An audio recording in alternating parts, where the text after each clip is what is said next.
Moi, mon combat aujourd'hui, c'est avec le printemps républicain, c'est le combat pour essayer de redresser une gauche laïque, une gauche république, une gauche universaliste. On a vu ce qui est en train de se passer à l'UNEF, qui est absolument épouvantable. Une gauche qui n'a pas d'hésitation sur la lutte contre l'antisémitisme. Vous parlez des réactions de l'UNEF au moment de l'incendie à Notre-Dame. Bien sûr, l'incendie à Notre-Dame, l'affaire Mariam Pouchtou, ce qui se passe, le communautarisme qui gangrène un certain nombre de villes, et la tiédeur sur la lutte contre l'antisémitisme, eh bien moi je crois qu'il y a une gauche républicaine à construire et c'est mon énergie aujourd'hui, elle est entièrement tournée vers ce combat et c'est ce que nous allons faire avec le printemps républicain. Quand vous dites tiédeur, c'est-à-dire que pour vous, ni la France insoumise, ni le Parti socialiste dont vous émanez ne fait suffisamment aujourd'hui contre ces dangers-là?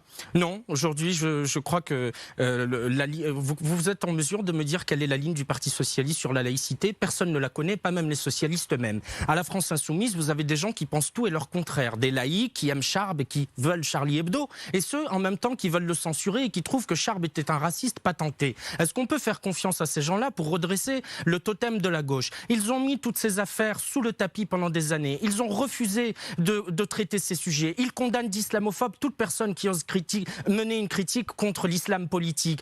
Sur l'antisémitisme, ils ont passé des années à mettre citoyens d'honneur dans leur ville, des terroristes palestiniens, en mettant des cibles sur le dos des juifs, au point qu'aujourd'hui, dans la quasi-totalité des villes de Seine-Saint-Denis, le nombre des juifs a été divisé par 5 ou 10. Est-ce que c'est cette gauche-là qui va pouvoir réveiller l'esprit républicain dans ce pays? Je ne le crois pas. Eh bien, si eux ne sont pas capables de le faire, nous allons nous y mettre à quelques-uns et nous allons le faire. Ouais. Amine El-Khatmi, quand on entend ces dénonciations que vous faites à l'instant en plateau, on serait tenté de dire, mais qu'est-ce que vous faites encore à gauche?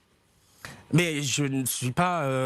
Parce que toutes les valeurs que vous défendez aujourd'hui, ce sont celles que dénonce aujourd'hui la droite. Mais je ne veux pas laisser Vous êtes sur une ligne de gauche qui n'existe plus, c'était celle de Manuel Valls. Non, mais elle existe toujours. Qui reste à part vous aujourd'hui dans la ligne Valls?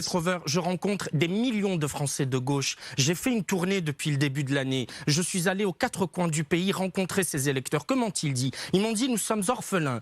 Personne ne parle en notre nom dans le débat public. Ils m'ont aussi dit, nous ne voulons pas voter Le Pen. Nous ne pouvons pas voter à droite. Nous sommes de gauche pour certains, de père en fils et de mère en fille depuis des générations. Eh bien, allez-vous, redressez-vous, donnez-nous une occasion, l'envie de revoter à gauche. Eh bien moi je crois que la gauche, elle n'est pas condamnée à être la gauche du déni et du reniement. Il y a une gauche républicaine, laïque, universaliste, elle existe, elle demande à être structurée, elle demande à être incarnée, elle demande à parler de nouveau aux Français et c'est ce que nous essayons de faire.